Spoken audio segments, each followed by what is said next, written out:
ठीक आहे. मग मी तुम्हाला एकच गोष्ट शिकवतो, कम्पेअर करावं. आणि तुम्हाला सांगतो बेटा, कम्पेअर केलं पाहिजे, तुम्ही पण कम्पॅरिझन करायचं, पण स्वतःला सोबत कम्पेअर केलं पाहिजे. तुम्हाला जर कम्पेअर करायचं असेल तुमच्या मुलाला, तर मागच्या वर्षाच्या रिझल्टपेक्षा या वर्षी तो काय इम्प्रूव्ह करतोय, मागच्या वर्षापेक्षा त्याचा परफॉर्मन्स काय इम्प्रूव्ह करतोय, हे तुम्ही त्याचं कम्पॅरिझन केलं पाहिजे दुसऱ्या मुलांपेक्षा. तिसरी आणि महत्त्वाची गोष्ट, आत्ताच्या मुलांचं इमोशनल इम्बॅलन्स खूप झालेलं आहे. माफ करा, पण आत्ताच्या मुलांचं सगळ्यात मोठा चॅलेंज आहे, पालकांना जे आज नाही कळत. तुम्हाला पालक म्हणून सांगतो, आज तुम्हाला नाही कळत 9वी 10वीला, पण 2 वर्षानंतर या मुलांमधले इमोशनल चेंजेस जेव्हा तुम्हाला कळायला लागतील ना, किती सहज ते इमोशन चेंज करतात,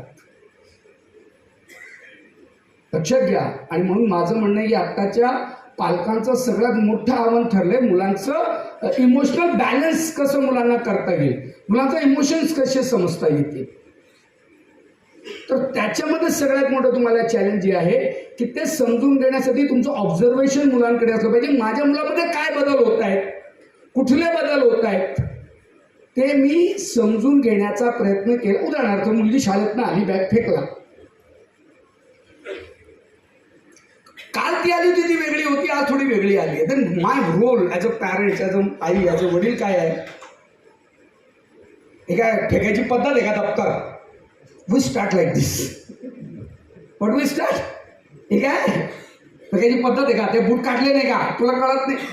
सी, तिच्या मूडमध्ये बदल झालेला आहे, काहीतरी घडलं आहे, ती आलेली आहे. आता पाणी वगैरे देऊन रितसर तिला सेटल्ड होऊ द्या आणि मग हळू तिला बोलतं करा. मी पालकांना नेहमी म्हणतो की शिकवण्यापेक्षा अंडरस्टँडिंगकडे लक्ष द्या. एक टर्मिनॉलॉजी आहे, like I will explain what is you are handling the child. तुम्हाला लागेल सर आता तुम्ही आम्हाला शिकवाल का मुलं कसे सांभाळायचे. तुम्ही मुलं सांभाळतात, 100% चांगली सांभाळतात, पण माझं मत आहे की तुम्ही मुलांना आता समजून घेण्याचा प्रयत्न करा. काय फरक आहे हँडलिंग अँड अंडरस्टँडिंग. मी 18 वर्षाचा होतो तेव्हापासून बाईक चालवतोय, म्हणजे मी बाईक काय करतोय, मी बाईक हँडल करतोय, चालवतोय. पण प्लगमध्ये कचरा आल्या व्यतिरिक्त मला काही कळतं का बाईकमधलं, काहीच कळत नाही. याला म्हणतात अंडरस्टँडिंग द थिंग्स. आपण आपल्या मुलांना आता समजून घेतलं पाहिजे आणि समजून घेताना ऐकण्याचे पेशन्स. मग तिच्या मैत्रिणीसोबत भांडण झाले असतील, तिला वर्गामध्ये सरांनी अपमानजनक बोललं असेल, तिला बरंच काही शेअर करायचं असतं मुलाला. माझ्या शाळेत हे झालं, मला हे झालं.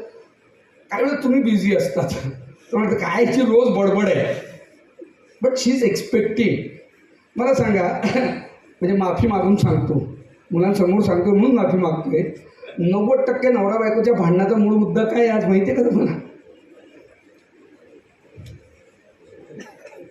यांना माझं ऐकायला वेळच नाही, हे मला काय देत नाही, वेळ देत नाही. जर तुम्हाला वाटतं की माझ्या पार्टनरनं मला वेळ दिला पाहिजे, सेम एक्सपेक्टेशन या मुला मुलींची आहे. कारण हे ज्या वयात आहे ना, यांच्यासोबत बरंच घडतंय, त्यांना कळत नाही. मैत्रिणीसोबत भांडण झालं म्हणून ती ताणात आहे. आणि तुम्हाला याचे परिणाम सांगतो. Why I am talking this topic. हे इमोशनल बद्दल मी का बोलतोय, कारण emotional intelligence lead the performance. आजच्या काळामध्ये हे सिद्ध झालंय की अत्यंत हुशार मुलं 10वीच्या परीक्षेमध्ये गडबडतात. त्याला कारण त्यांची बुद्धिमत्ता नाही, क्लासेस नाही, त्यांनी अभ्यास नाही केला असं नाही, तर ते इमोशनली त्या 3 तासामध्ये परफॉर्मन्स करताना ज्या गडबडी करतात त्याच्यामुळं त्यांचा रिझल्ट कमी येतो. हे समजून घ्या. कारण हे सिद्ध झालं आहे सायंटिफिकली की माणसाला जीवनात यशस्वी व्हायचं असेल तर त्याला त्याच्या IQ सोबत EQ सुद्धा तेवढाच महत्त्वाचा आहे. आता EQ म्हणजे इमोशनल क्वोशंट. अनेक पालक आमच्या मुलाचा IQ काय कमी आहे का, त्याचा IQ खूप चांगला आहे पण त्याचा EQ कमी आहे. EQ कमी म्हणजे काय की तो विरोधी व्यक्तीशी बोलू शकत नाही, तो थोडंसं वेगळं काही झालं तर तो डिस्टर्ब होतो, थोडंसं कोणी काही बोललं का तो 2-2 दिवस. आता 2 दिवस जर मी अभ्यासच करत नाही, सर रागवले, मी ट्युशनला निघतो, ट्युशनला जात नाही. समजतंय, मी ट्युशनला निघतो पण ट्युशनला जात नाही. आता ट्युशनला निघतो का, कारण आहे वडिलांची भीती. ट्युशनला का जात नाही, कारण सरांनी मला रागवलेलं आहे. See, this is the emotional disturbance. आणि याचा परिणाम परफॉर्मन्सवर होतो. याचा परिणाम कशावर होतो, परफॉर्मन्सवर होतो. म्हणून पहिली गोष्ट मी तुम्हाला सांगितली की मुलांच्या भावनिकता समजून घ्या. तिसरी आणि अत्यंत महत्त्वाची गोष्ट, अनेक पालक मला म्हणतात सर बरोबर आहे, प्रेमानं आम्ही किती वागतो तुम्हाला काय माहीत. उलट आजकालची पोरं जास्त प्रेमानं काय झाली, लाडावली. आणि जास्त लाड केले तर मुलं कुठं बसतात, कोणाची मुलं बसतात, तुमचीच मुलं डोक्यावर बसवल्यात. काय हरकत ते पहिले तर बसू द्यात ना, तुमचीच मुलं तुमच्या डोक्यावर होतं का शेजाऱ्याच्या डोक्यावर बसणार. एक है ना.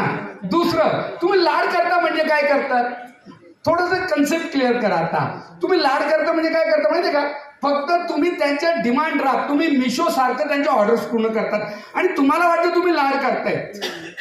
तुमची लाडाची कन्सेप्ट काय माहितीये का, त्यानं हे मागितलं हे दिलं, ते मागितलं आणि तुम्हाला वाटतं आम्ही किती लाड करतोय. हो, तुमचे पालक तुमच्या सगळ्या गरजा पूर्ण करू शकत नव्हते त्या काळात, मग त्यांनी तुमचे लाड नाही केले का, त्यांनी लाड केलेत.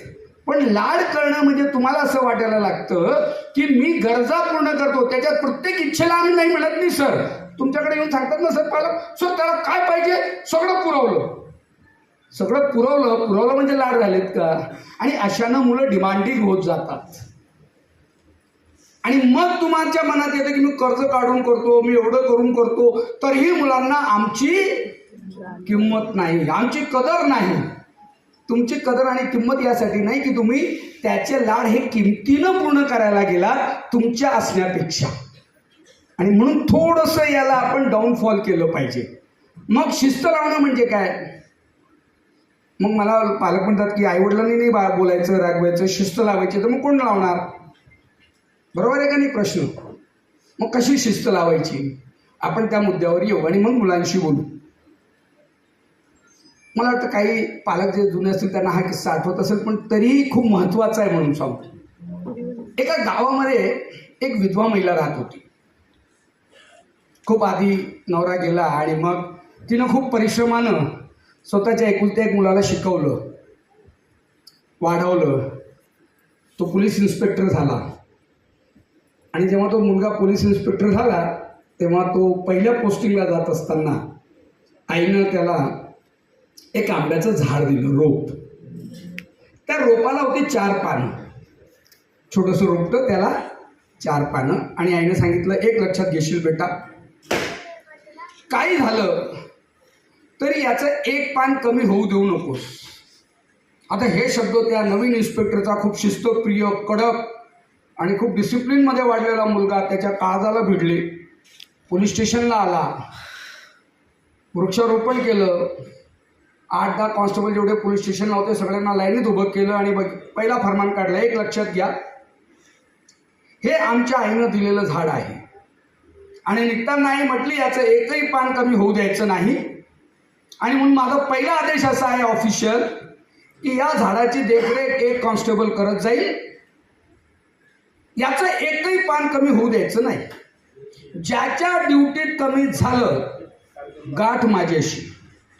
लोकांना वाटलं एकदमच वेगळं विषय वाटतोय आणि असं कधी घडलेलं नाही. वृक्षारोपण झालं, साहेब पोलीस स्टेशनला गेले आणि खूप कडक शिस्तप्रिय डिसिप्लिन अधिकारी होते. आणि साहेब रोज सकाळी आले पोलीस स्टेशनला का पहिल्या झाडाजवळ जायचे, 4 पानं मोजायचे, मग कामाला सुरुवात करायचे. रात्री किती वाजता आले तरी त्या झाडाजवळ यायचे, 4 पानं मोजायचे आणि मग घरी जायचे. रोज एक कॉन्स्टेबल ड्युटी द्यायचा. जे व्हायचं तेच झालं. एक दिवस एक कॉन्स्टेबल चहा प्यायला गेला, बकरी घुसली आणि झाड खाऊन टाकलं. साहेब बाहेर होते.